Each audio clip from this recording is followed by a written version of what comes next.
So I'm very happy to introduce Angela Shaw. Angela is an artist who works in collaboration with nature and wildlife and subtle energies of the land. And she has been, over the last few years, devoting her energies to exploring and understanding the white horses, the White Horse Hill figures of Wiltshire, which are fascinating. And she's going to tell us all about them in Tales of the White Horses. Thank you, Angela. Thank you, Stephen. Good morning, and lovely to see you all. So my name is Angela, and I'm going to tell you Tales of the White Horse. Now, these may not be as epic a myth as the tales of old, but they are stories that involve heroines, horses, hidden land energies, obstacles to overcome, and revelations that unfold. It's about travelling through time, back to our ancient roots, and forward to create new stories. So I'm going to try and manage this technology and introduce you to the collaborators we worked with that made up the White Horses ride. And Jan, one of our collaborators, is here today. Now, wait a minute, I've got this thing. I'm going to press it and do magic. Aha! There's Jan and her wonderful horse, gypsy rescued horse, Lottie. Caro Wood, here, with her white horse, Tommy, was the instigator of the project. She had this vision of 3 riders and horses riding around the iconic hill figures. Sophie White, clue in the name, another artist. She was our currency maker, which you'll see later. And Jan did the logistics and the planning, and I was ground crew. So I literally was working on the ground. I worked with chalk in the landscape, and I was the only one with that horse. So I actually spent time with each of the horses. So I had a very different experience from the others who rode, together around the horses. So the real stars of this story are the actual white horses themselves. I don't know if you're familiar with them. There are 8 existing now in Wiltshire, and there's the Uffington horse, which is the top right. So that's the oldest one. It's prehistoric, it's Bronze Age, so it goes way, way back. And the Westbury horse, although that's relatively new, it was 1778 that this version was cut. There are tales, so each of the horses have their own myths behind them. That there was a much earlier horse, which was actually a stallion as opposed to a mare, and it was facing the other way. So what you will notice is all the horses are facing left, except for the Devises horse, which is the newest one. So that was created for the millennium. And in fact, there was a previous Devises horse, but at Roundhay Hill, and that was overgrown, that was lost, and so this new one was made. So the other one's the Broad Town, Hackpen, Cheryl. I may be pronouncing these wrong, the locals would know. This is the Marlborough horse, which I did a lot of work with, which is sadly disappearing because it's not been cared for. And this is the Pusey one. So this is our local one here, which again is a new one. It was cut in 1937. Which replaced a previous one, which is just next door. Okay, so this just gives you an idea of the horses in the landscape. I'm going to try and... so Westbury down here, going through to Uffington up there. There's this line which goes southwest to northeast, the line of the sun. So we were based at Lockridge Dean, which some of you may know is a very special place. It's on the Michael Line. And we didn't know, we found this B&B, it all fell into place, and we ended up with the Michael Line running right through the garden. And here's Caro sitting on the stones that the Michael Line runs through. So they've got wonderful park cattle, white ones here. And there's a cottage just in the background. You can see all the sarsen stones here. And Jan very nobly stayed with the horses, because of course it wasn't just accommodating the humans, the horses also had to, have fields found for them and things. So it was complicated, bringing it all together. So I'm going to propose to you that we can make modern myths. What does that mean? How do you do that? And I actually can't read that, so I'm going to look at my writing here. So it starts with inspiration, and then followed by action. So you get this call of the land, or in this case, a collaborator. It was Kara's idea, as I said. And it's a sort of a tug to the heart. Sorry, I wasn't touch that. Which Peter talked about earlier. You are definitely inspired and urged to take action in the land. And it's about assembling all the elements, bringing people together, places together. And there are challenges along the way. There was health injuries, all sorts of complications. But we had some wonderful moments as well. And for me, it's about building a process with the land. I work with the land over time. So, you can go around these places once and you have one experience, but when you actually spend time with the land and you build a relationship with it starts to reveal itself to you if you listen. So it's about listening, mutual respect, and love, as Peter talked about. So the call of the land, then collecting the people, places, together, and that creates community. It's very much a collaborative work, cooperating together. So this was just to show you that the sort of aerial view, if you like, the God's eye view, is when you get the real picture of the horses. Seen from the land, as you'll see in the next slide, you get a very different image. What's interesting is a lot of these horses were built in places where there's Bratton Camp by the Westbury one, at Uffington, there's Uffington Castle. They were sort of Iron Age forts, but there's quite a lot of thinking that these were not actually, battlements. They were for land enclosure for animals and grain.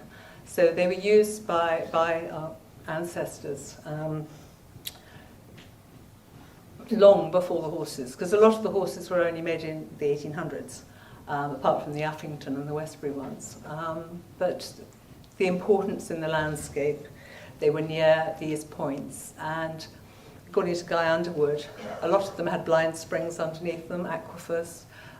Water was a sort of key, essential. Of course, with the chalk, it filters it through. So this is just to show that when you're up close and personal to the horses, you have a very different perspective. The horses look distorted. That's the deviser's horse. You wouldn't really know what it is. That's actually the ears, the eyes, and his muzzle is there. The Uffington horse, when you're on it, you can't see it because the land undulates. So, it's too big. It's actually 365 feet. And there's some thought that it was a Celtic calendar, so that they could move the marker to know the days of the year. Another theory is that Joshua Pollard, who's quite a well-known archaeologist, believes it was a sun horse, which meant it pulls the chariot of the sun across the sky, particularly midwinter. This is the practicalities. Nowadays, it's done by the National Trust and by local volunteers, and huge bags of chalk are delivered. So it's not quite as, in the old days you would have the scouring of the white horse, the pastime it was known, and the locals would all join in, and the local landowner would provide feasting and festivities, but I think some of them behaved quite badly, so then that was discontinued.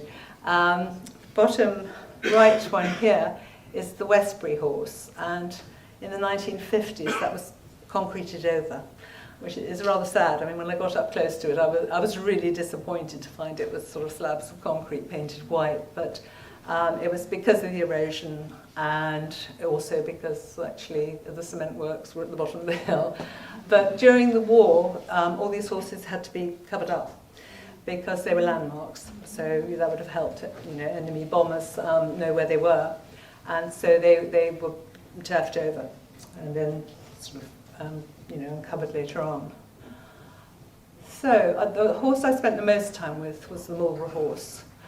Here's a picture of it in the 1930s, and this is more recent. And you can see, if you don't maintain these, they have grown, and they are lost. And there are quite a few that are lost in Wiltshire. We know there were 13 at one stage, and there are now only 8. Merlin's Mound is contemporary with Silbury Hill. It's a very special mound. There was a third mound at Marden Henge, which actually collapsed because of excavation work that was done there. So there were 3, and in fact they make up an equilateral triangle, so I'm sure that all meant something. This is just a dragon in the land. He was guarding the walkway up to the White Horse, so I tend to see things in trees. Here is the River Kennet, which runs at the bottom, and this is just a sort of fantasy montage of the White Horse coming down to drink in the river, which obviously isn't true, but it's a modern myth. There you are. So also the four-legged companions. It wasn't all work. There was a certain amount of play.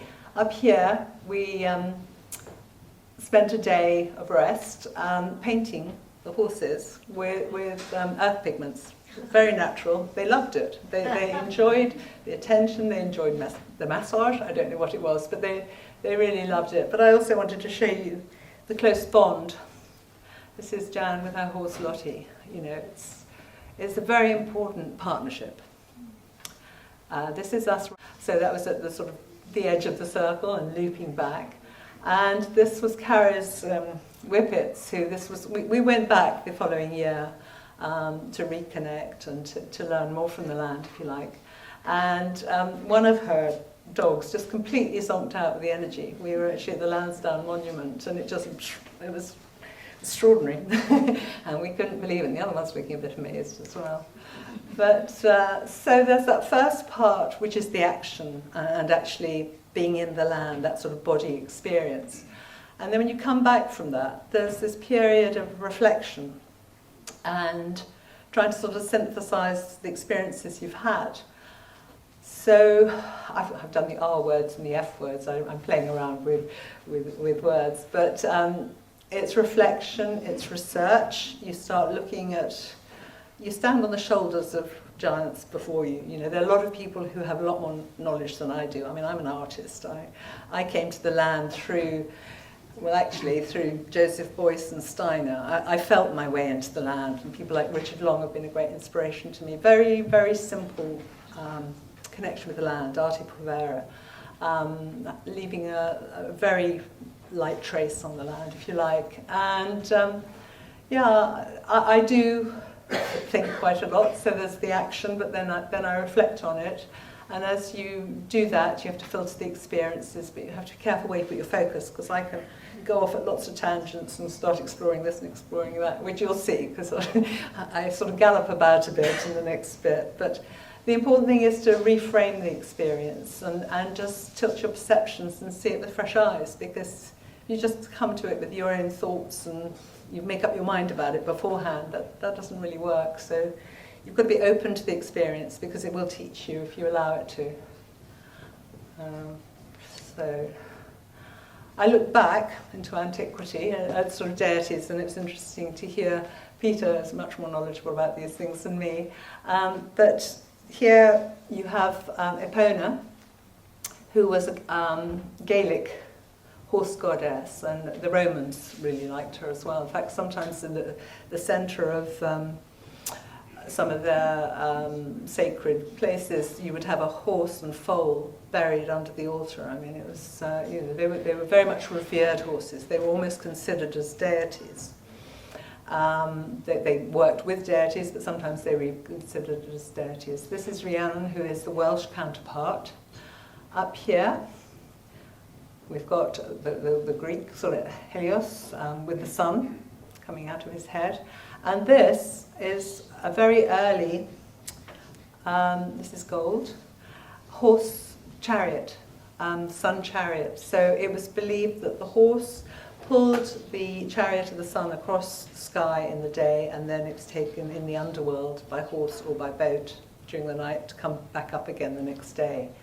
And as I said, at Uffington, it's believed that the position of the horse, and a lot of people think it's a dragon, but I personally think it's a horse, was a sun chariot, because on the midwinter's day, the sun rises and it's carried on its back across, so that's why it's positioned where it is.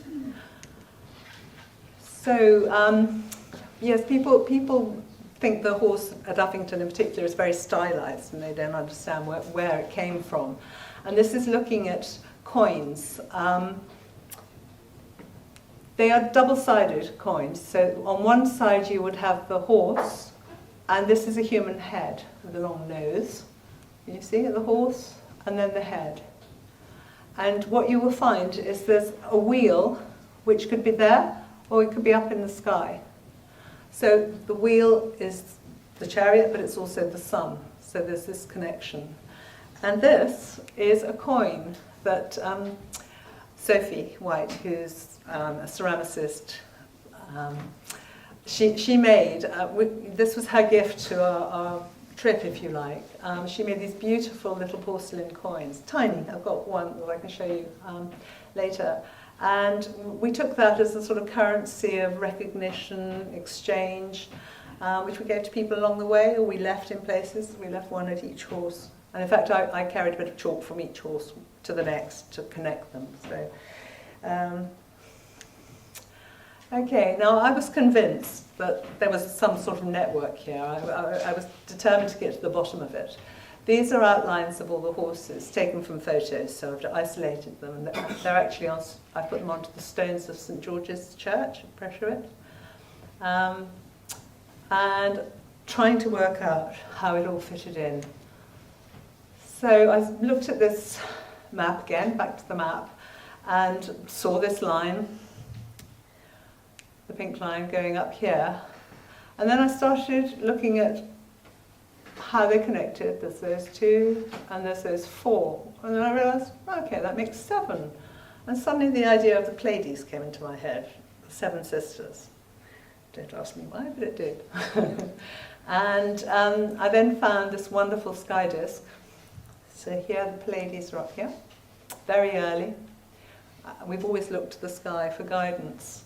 And then, of course, I remembered the 7 sisters down on the coast. And it came back to me that the story didn't begin with the beginning of the ride. It actually went way back to my childhood when I visited the White Horse in the Cuckmere Valley. And in fact, there is the Long Man at Wilmington. Of course, this is a fantasy landscape because you've actually got the two ends of the, you've got the Bowling Gap. Actually, have I got, no, maybe not on that one. But yeah, so this is a fantasy montage. Okay, the horse is on the move, the surveyor is on the hill, and then this is another version of that taken with liquid light. So through my art, I sort of explore lots of processes. And different things come out, and I never know what they're going to be. It's a mystery. It's an adventure. So, looking for this pattern in the land, sacred geometry. I love this image of William Blake, and it's, funnily enough, Europa, which is links to what I didn't know what Peter was going to talk about, so it's interesting how that ties up. Initially, I was looking at the Mary and Michael lines. In fact, what brought us all together were these lines. We'd all worked on them. Caro had ridden them, Jan had walked them and ridden them with her horse Lottie. Sophie had done some work on them, and I'd done a lot of work down at St Michael's Mount. So that was what brought us together in the first place, our interest in that alignment, or the serpentine flows, if you like. But I was very disappointed to discover that actually the lines didn't go through any of the horses, except the Roundhay one. So the previous Devizes horse may have had. But they went through Oliver's Camp, which is nearby, and they went through lots of other places. I was convinced they went through Alton Baths because it's the source of the Avon. It's got wonderful energy there. It's got St Mary's Church, but it didn't come as far as that. So I couldn't link them, which was frustrating. But luckily David, who's here today, David Farrong, done this wonderful work about this double circle he found in the Marlborough Downs. which you can see here. Sorry, I'm still struggling to work this out. And in the Vesca Pisces here, so where they overlap, you've got the Marlborough horse, you've got the Hackpen horse, and you've got the Pusey horse is on, I can't see because I've got my right glasses on, but on the outer rim. A lot of the horses fall within this, and I thought that was really significant because this is an important landscape. This is sacred geometry in the land. And this is, again, David's work. So Marlborough is there, right slap in the middle. It's important, Marlborough, and that's why it's really unfortunate that the horse has not been cared for. And I think this lack of care of the land coming together to work it is, what's happening at the moment, and that's what we need to change.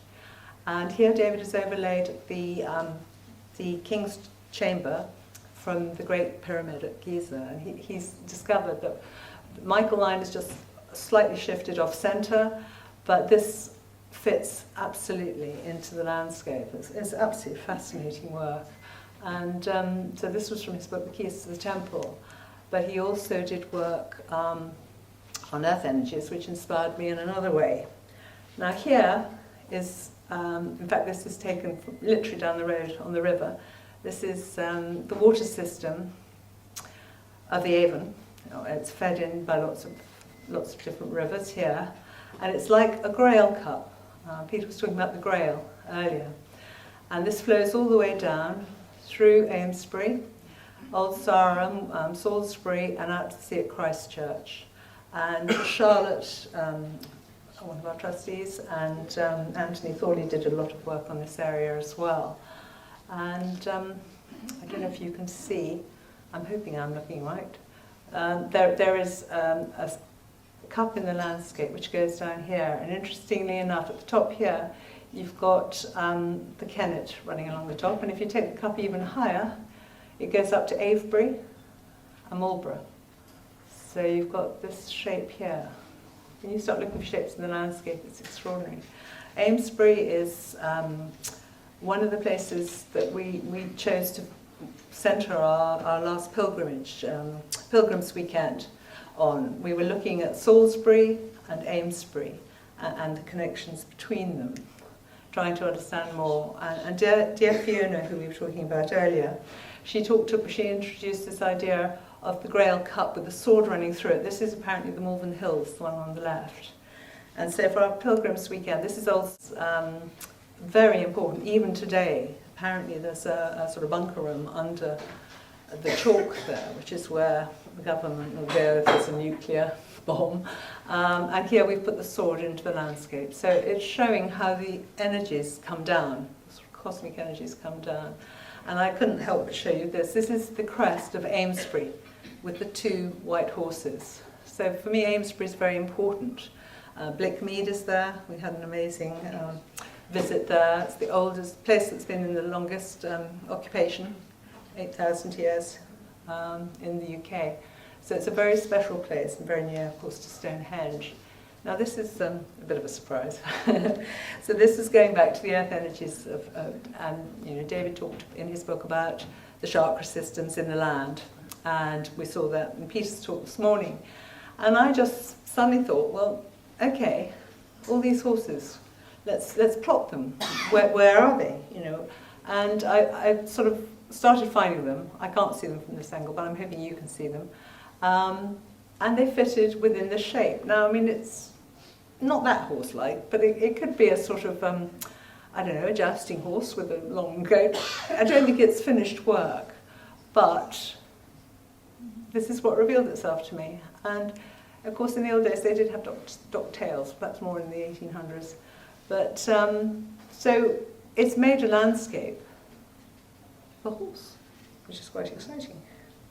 I've got to do more investigation on that. I keep referring back to where are the horses, how do they fit into the landscape, and this one shows you horses that have been lost. So there was one at Rockley, which is in between Hackpen and Marlborough. There was one on Tan Hill, which is near to Alton Barnes. So there were more horses concentrated into this area. I just think it's really interesting. You've got the sort of two bookends, the prehistoric bookends of Westbury and Uffington, and then all these things going on in the middle. And this. I opened up my OS map of the Marlborough area, and he came out to talk to me. And I couldn't believe it, because I don't know if you can see, but these are all gallops. And up here, I don't know if I'm pointing it, there we go, it's a racecourse. I mean, it's all connected to horses. And the Ridgeway runs along here. And there's Barbary Castle at the top. And I was really interested in what Peter was saying about the Alta Major, because I hadn't really sort of thought of that, because I know the main chakras. But how interesting that is, will talk to the throat. It all seems to be interconnected. It's kind of strange, isn't it? Okay, so the sort of creative work came out of the reflection. As I said earlier, we all had a different journey. And the work that came out was all different. Jan produced the map and the written report, if you like, of the journey, which wasn't all plain sailing, but we had lots of good times as well. Caro, she produced a video and she did a lot of drawings here. Sophie did the ceramics and the paintings. And my work is photographic, you can see it at the back, and then I also did the flints and the little coins. And so that's in the White Horses Gallery in Marlborough. We were very disappointed because we were going to do a community scar in Marlborough, and unfortunately it didn't work out. They said there wasn't enough interest, so we had to leave it. Maybe it wasn't the right time, you know, and you have to allow time with these things, because it's not in your timing, you know, when you want to do it, it's when the land wants it. So we had to accept that that wasn't necessarily the right time, so maybe it'll come up in the future.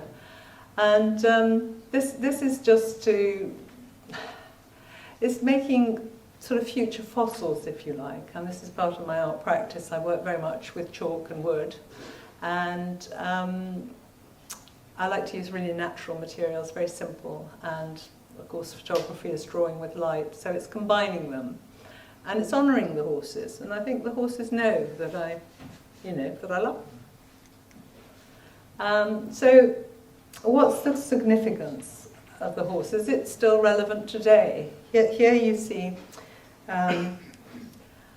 St. George killing a rather vicious-looking dragon on a white horse. The hero is often represented as on the white horse. Kings were often on white horses. Here we have the horse used in modern culture. This is Culture Declares Emergency at Tate Modern, which was this year to raise attention of the climate emergency.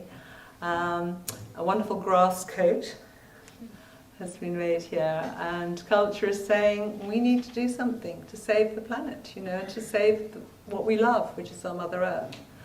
And some people won't approve, but the White Horse at Alton Barnes, it had just been beautifully rechalked. In fact, a Chinook helicopter picked up 150 tons of chalk bags and dropped it onto the horse, and local school children trampled it in, which was wonderful. It's a sort of community event, and that's what these horses can do. They can bring back husbandry and care of the land and bring communities together. And afterwards, Extinction Rebellion put their symbol here. But it wasn't disrespectful, but how interesting that they wanted to use that power source, that it's only a temporary intervention, it's then removed. It was not done disrespectfully. But so these horses still have power today, and it's not always serious. I remember hearing stories at Marlborough about one day they woke up and the Marlborough horse had become a zebra because the boys had put black plastic bin liners to make it a zebra. So I think, we can't take it, we have to see the fun side of it as well and play as well, because we can't take offence, because the land is for everybody, and it gives messages to people in different ways. And I just wanted to, I think I've gathered through this, so we'll have time for questions later. This was at Uffington, and I saw this extraordinary cloud formation here. And there you can't hardly see the horse. I was standing at the bottom. This is where Joshua Pollard believes that it's Woolmere Springs, or it's the bottom of the manger basically, where the road twists round. And I was standing there imagining the sun illuminating, so the horse is up here, and at midwinter, as I say, the sun rides on the horse's back across the sky. And as I was there, the sun came out and then it illuminated the white horse, and it was such a special moment, because it was like the earth saying thank you, and recognising and just giving that moment of inspiration and connection. So I felt very blessed, and that was actually on the way back from Fiona's service of remembrance, so I felt she was there too. So that's the end. I really wanted to just say thank you to the audience for being part of this, because I think we're all conduits for inspiration, imagination, intuition, and we're all storytellers. I'm a visual storyteller, but that's how we make sense of the world, through stories. And we're all artists. Everyone is an artist, and we all can create the reality that we live. So I think part of sharing the story, the experience, is how we pass on modern myths. So thank you.